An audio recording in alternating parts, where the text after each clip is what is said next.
Hello, everyone. My name is Betty, and I'd like to share a personal story with you.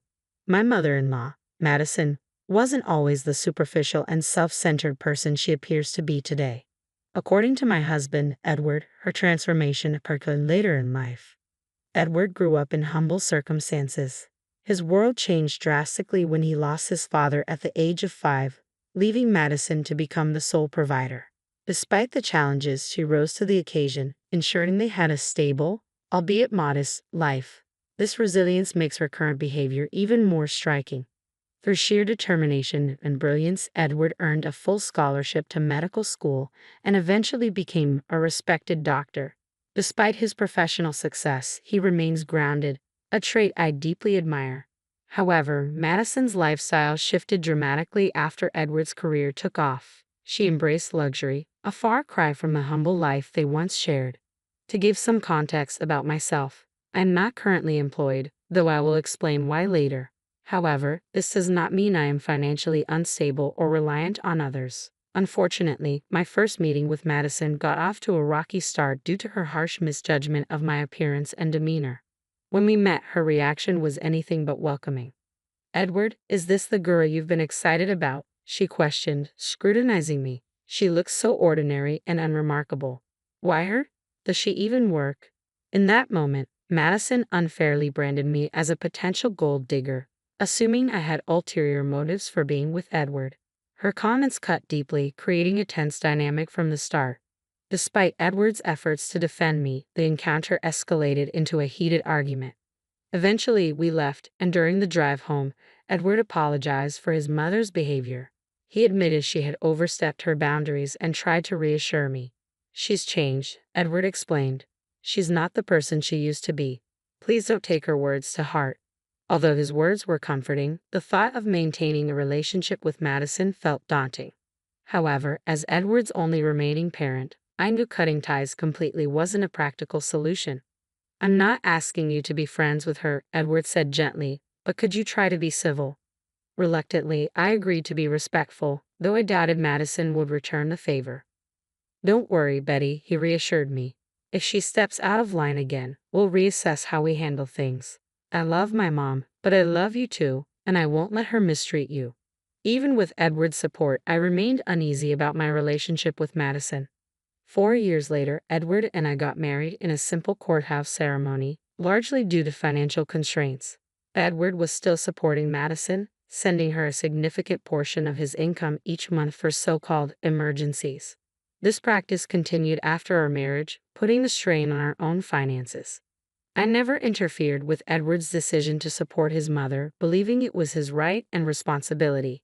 However, Madison's behavior became increasingly problematic. She often spoke negatively about me to her friends, spreading rumors that painted me as a gold digger.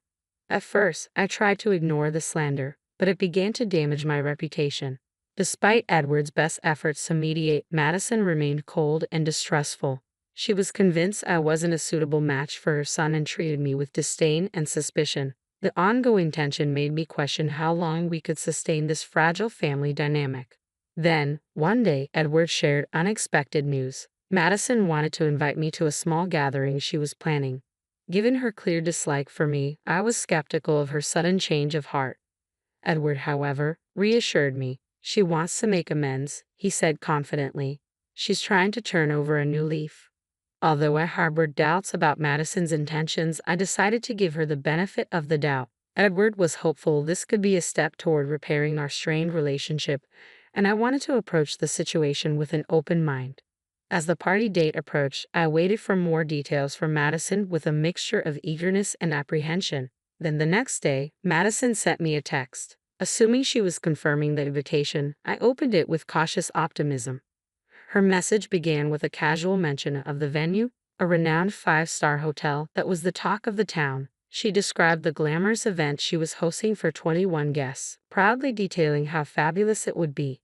Feeling uncertain, I asked if I was still invited, based on what Edward had told me.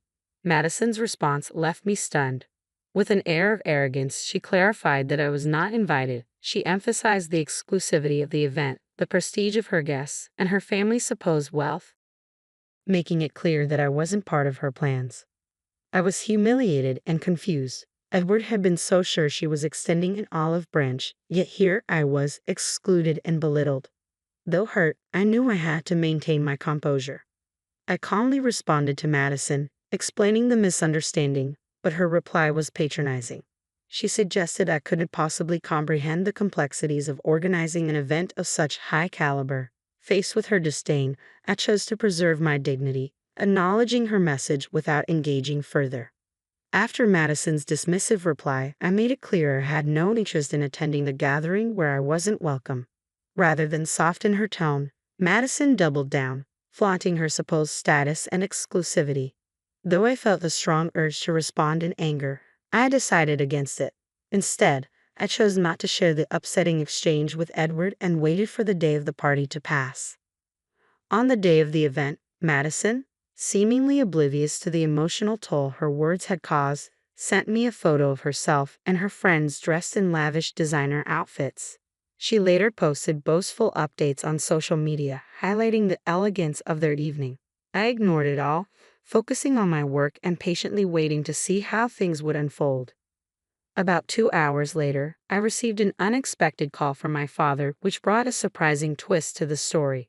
Here's something I hadn't shared widely. My father owns the very hotel where Madison was hosting her party, a fact she was unaware of. 4 years ago, I inherited a substantial sum from my grandfather, which I invested in my father's business. As a result, I now receive a share of the profits from the hotel and other family-owned enterprises. Despite my comfortable financial situation, I've always preferred to maintain a low profile, which is why Madison had no idea about my connection to the venue. My father's call revealed another layer of irony. Madison and her friends, oblivious to the high costs associated with such a luxurious venue, had racked up a bill of $4,000. After enjoying their extravagant evening, they requested a 60% discount, claiming they were short on cash. My father, aware of the situation and having heard complaints from staff about Madison's group being rude and entitled, sought my advice on how to handle it. As he described the scenario, I couldn't help but reflect on the irony. Madison, who had used the party to flaunt her supposed superiority, couldn't afford the event she had so proudly hosted. I shared my frustrations with my father, recounting how Madison had demeaned me while unknowingly hosting her event at my family's property. The situation felt like an unexpected poetic form of retribution for her earlier behavior. As my father and I discussed Madison's ostentatious display and the burdens she and her guests had placed on the staff, he fully grasped the irony of the moment. Together, we decided how to address the issue in a way that would both uphold the hotel's policies and serve as a quiet, meaningful lesson for Madison. Half-jokingly, I suggested to my dad that Madison and her entourage could make amends by washing dishes and cleaning the restaurant floors, considering their disrespectful behavior toward the staff. While the idea carried a hint of poetic justice, it also presented an opportunity to teach a lesson in humility and respect. My dad, amused by the suggestion, playfully added that if Madison escalated the matter, involving the authorities was always an option, though he hoped it wouldn't come to that. He chuckled at my suggestion, giving it an enthusiastic endorsement, and even joked about documenting the moment with photos. What started as a fan comment soon turned into reality. About an hour later, my dad sent me pictures of Madison and her friends, visibly humbled, washing dishes and mopping the restaurant floors. When Madison realized my dad was the owner of the hotel, her attitude initially shifted to one of relief, assuming her connection to him would get her out of the predicament. However, to her shock, my dad insisted she and her guests take responsibility for their actions. Temporarily dumbfounded, Madison protested, but my dad reminded her firmly that since she didn't consider me family, she couldn't expect familial courtesies either. The irony of the situation was undeniable. While part of me regretted not witnessing the scene in person, the photos were proof enough of the day's unexpected turn. Later that evening, Edward came home visibly unsettled. It was clear Madison had reached out to him, likely providing a skewed version of the events. He approached me with concern, asking about the claim that his mother had been forced to clean at the restaurant. I knew I needed to tread carefully, balancing my desire for vindication with the importance of preserving my relationship with Edward. Calmly, I explained the situation in full detail, emphasizing that what had happened was a natural consequence of Madison's behavior. I outlined how Madison had come to her family-owned hotel, racked up a $4,000 bill, claimed she could only pay $2,000, and harassed the staff throughout the event. Her ostentatious party had turned into an absolute nightmare for everyone involved, and my dad's actions were entirely justified. Edward, clearly stunned, asked about the details of the gathering, including the guests and what they had ordered. I explained that, contrary to what Madison had told him, she hadn't brought just 5 people. She had brought 21 guests who had indulged in the most expensive items on the menu. Edward was speechless. Madison had not only misled him about the guest list, but she had also lied about inviting me, claiming I had declined. The truth left him grappling with a mix of frustration and disbelief as the dynamics of the situation became clearer to him. I corrected Edward by showing him the text messages from Madison, which clearly demonstrated I was never genuinely invited to her event. At his request, I also provided the restaurant bills and shared the full text exchanges. To substantiate the costs further, my father sent him receipts, and I showed Edward photos of Madison's lavish party. As Edward reviewed the evidence, his initial disbelief turned to anger. Without hesitation, he called Madison to confront her about the glaring discrepancies in her story. Madison attempted to downplay the situation, claiming she had only mentioned being short on cash and accusing me of twisting the story to sabotage her. Edward wasn't buying it. He pointed out the inconsistencies between her words and the evidence and reminded her of the insult she had thrown my way, saying I wasn't classy enough to attend her event. Madison tried to dismiss her remark as a harmless joke, but Edward remained unconvinced. He pressed her on her irresponsible spending, especially since it was coming out of his pocket, and criticized her for insulting his wife while wasting money on her friends. Madison scrambled to justify her actions, but Edward's profound disappointment was unmistakable. "Mom," he said firmly, "I made a mistake by always giving you money whenever you needed it. But guess what? That ends now." Desperate, Madison protested. "Edward, you've been so supportive all this time. You can't just stop now. It was just a one-time mistake. Why are you overreacting?" "No, Mom," Edward retorted, his voice steady with resolve.